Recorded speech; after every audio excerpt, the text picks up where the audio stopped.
लेकिन मैं एक तकलीफ में हूँ कि 70 साल हो गए मुल्क आज़ाद हुए, तो सब ने अपने अपने लेवल पे तरक्की की, अपनी ज़िंदगी को सुखद बनाया, कैसे की। तो मैंने महसूस किया कि कुछ लोग पछड़े होते हैं, कुछ लोग अति पछड़े होते हैं, कुछ गरीब होते हैं, कुछ अति गरीब होते हैं। अब ये नहीं समझ लगता कि वो पछड़े हैं या पछाड़े गए हैं। वो मूल निवासी लोग आहिस्ता आहिस्ता डिस्क्रिमिनेशन, हर तरह का जुल्म सह के भी सरवाइव कैसे कर गए, अब तक जिंदा हैं। यही बड़ी हैरत की बात है। तो माननीय प्रधानमंत्री जी ने, मेरी पार्टी ने जब मुझे सफाई सेवक आयोग का वाइस चेयरमैन लगाया, तो उस वक्त ज्यादा मुझे वाकिफ हुई इस बात से कि एक वर्ग ये भी है, एक समाज ये भी है हमारे भारतवर्ष में जो अति दुखी है, अति पछड़ा हुआ, अति गरीब है। उसको वाल्मीकि समाज कहते हैं। अब स्वच्छ भारत का सपना हमारे प्रिय प्रधानमंत्री जी ने देखा। आपने देखा होगा कि 2 दिन सफाई ना हो तो बिल्कुल नरक की तरह लगता है, घर भी, आंगन भी, मोहल्ला भी, शहर। तो जिस वक्त मैं आयोग में था तो मैंने सफाई सेवकों के दर्द को बहुत शिद्दत से महसूस किया, क्योंकि इससे पहले मैं शो बिजनेस में था, बहुत बड़ा गैप था, मुझे पता ही नहीं था।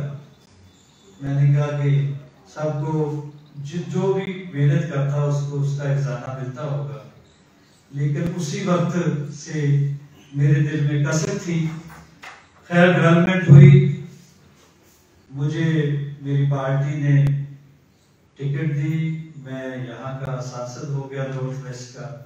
तो फिर मेरा सपना था जब पार्लियामेंट में मैं जाऊंगा, पहली बार बोलूंगा तो इन लोगों की बात जरूर करूंगा। और जब पहली बार मुझे पार्लियामेंट उस मंदिर में, जिसको लोकतंत्र का मंदिर कहते हैं, उसमें बोलने का मौका मिला, तो फर्स्ट टाइम मैंने ये अर्ज की थी कि ऐ मेरे वतन के रहनुमाओं, ऐ मेरे वतन के पॉलिटिशियंस, हर पार्टी को बेनती की थी कि आप उनका फिक्र करो, चिंता करो जिनकी कोई चिंता नहीं कर रहा। वो है वाल्मीकि समाज सफाई सेवक। लंबा सेशन चला, बाद में देखो कोरोना आ गया, लॉकडाउन हो गया, सब लोगों को बाहर निकलने की मनाही थी, लेकिन यहाँ हमारे डॉक्टर्स, नर्सेस और कोरोना वॉरियर्स ने काम किया। सबसे बड़ा रिस्की एक सादी सी किट लेके, उतनी फैसिलिटी भी नहीं थी, तो ये लोग उसमें कूद पड़े। कोरोना में इन्होंने मार के वाला और कमेंडेबल सेवा की इस समाज की, जो सराहनीय है। हमारे प्राइम मिनिस्टर साहब ने, माननीय प्रधानमंत्री जी ने, आपको पता है, सफाई सेवकों के चरण बगैरत हुए, ये पहली बार हुआ था हिस्ट्री में। ये बहुत अच्छा लगा था सबको, लेकिन बहुत सारी चीजें होती है, कुछ सेंट्रल गवर्नमेंट की कमी है, कुछ स्टेट गवर्नमेंट का फर्ज होता है। तो दिल्ली में क्योंकि मैं एमपी हूं तो बहुत शिद्दत से महसूस करता हूं कि जो ये लोग इतने क्यों खफा हैं। 13 दिन हम पिछले थोड़े दिन पहले 13 दिन के लिए ऑनरेबल सीएमई, मैं तो कहूंगा इलेक्टेड है, क्या हुआ? उसका कोई भी वादा वफा ना हुआ। क्या हुआ? भोली भाली सूरत होने के बावजूद उन्होंने कोई भी वादा ना निभाया। फिर भी सीएम तो हैं, सारे निगमों के पार्षद, हम जैसे भी सब लोग जाते रहे,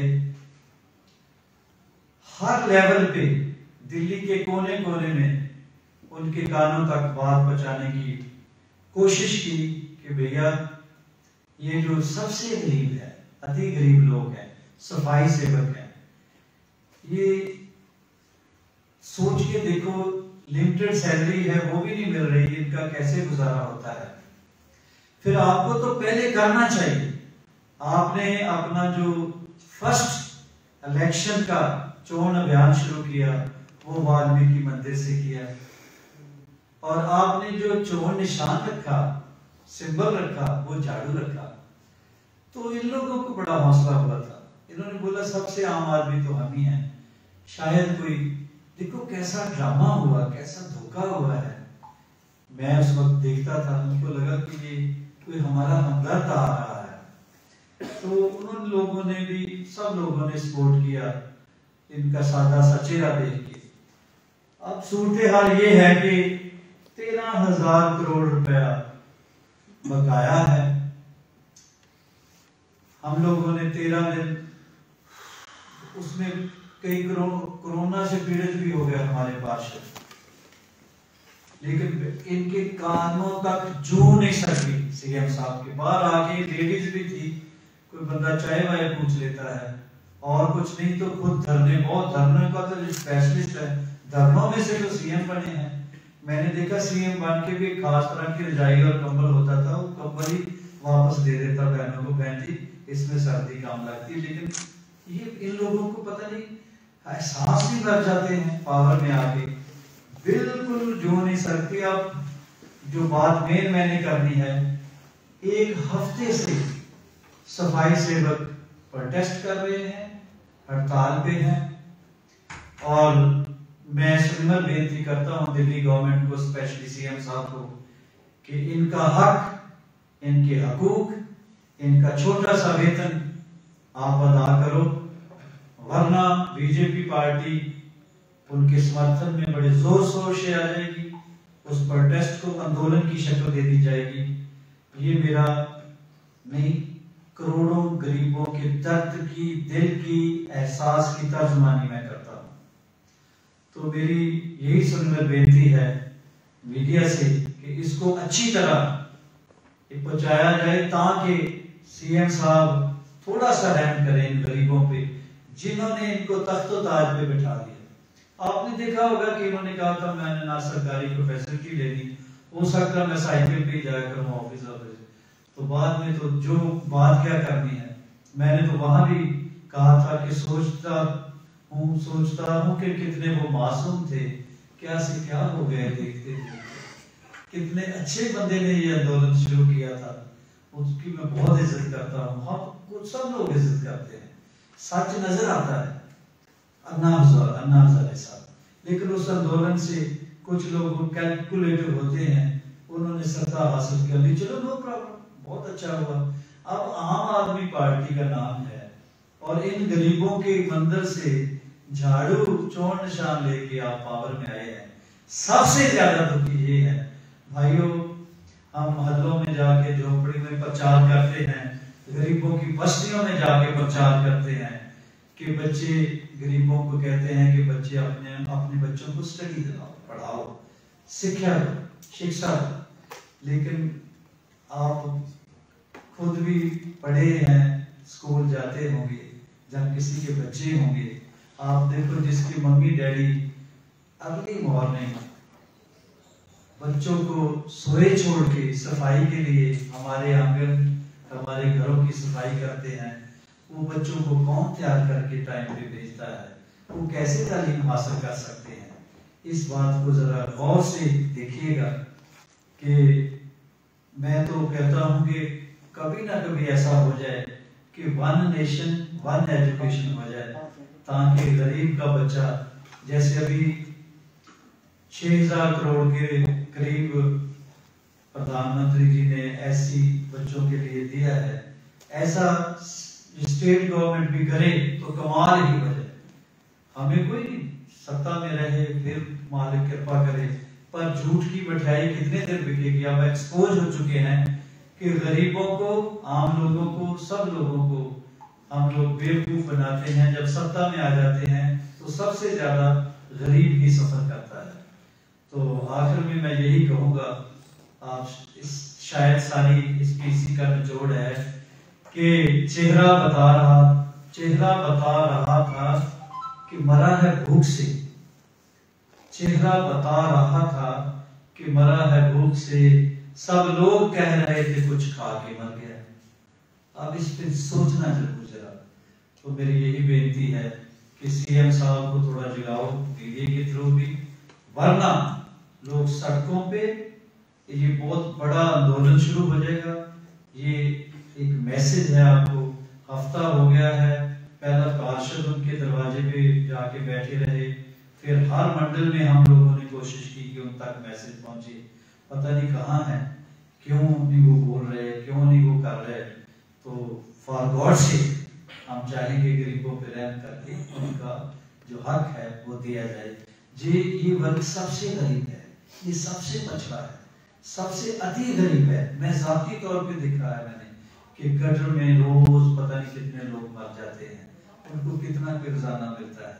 कहने को तो इनको सफाई सैनिक कहा जाता है, लेकिन सैनिक वाला वेतन, सैनिक वाली रिस्पेक्ट सैनिक की तरह देखा तो नहीं जाता। लफ्जों का क्या है, देखा तो घृणा से भी जाता है, मैंने देखा है। तो मैं यही बेनती करूंगा कि आप ज्यादा से ज्यादा इस बात को उठाएं। Thank you very much. तो सर, क्या बीजेपी ने मान लिया कि वो अपनी मुहिम में फेल हो गई अरविंद केजरीवाल से पैसा लेने में? नहीं, वो फेल नहीं हुई। आपको पता है वो अभी थोड़ा सोफिस्टिकेटेड वे में, डिसेंट वे में हमको दिखाने की कोशिश कर रही है। इसीलिए मैंने कहा कि इसका फिर तांडव रूप हो जाए। किस तरीके के और आंदोलन करेंगे आगे? हफ्ते से वो स्ट्राइक कर रहे हैं सफाई सेवक, इसका थोड़ा रूपरेखा आपको बता दें कि पता चल जाएगा। सर, आपने कहा वन नेशन वन एजुकेशन, ये तो केंद्र सरकार को लागू करना है ना, तो प्रधानमंत्री से विषय में आपकी बात नहीं हुई? मैंने विश किया है इसका, उससे ताल्लुक नहीं। मैं तो कह कभी ऐसा हो जाए तो केंद्र में करना है तो केंद्र तो करेगी, हर हाल में हम केंद्र में हैं। मैं सफाई सेवकों को लेके भी गया था जब योग में था, प्रधानमंत्री जी की कोशिश कर रहे हैं कि ठेकेदारी पर जो सेंट्रल सरकार ने करना वो तो हम करेंगे, लेकिन उनका वेतन ही नहीं मिल रहा, भूखे मर रहे हैं बच्चे। कोरोना पीड़ित लोगों को भी, यानी कोरोना में भी उन्होंने क्या क्या नहीं किया, आपके सामने है, कितना रिस्क लेके उन्होंने काम किया। तो उनका हक नहीं देना चाहिए, देना चाहिए।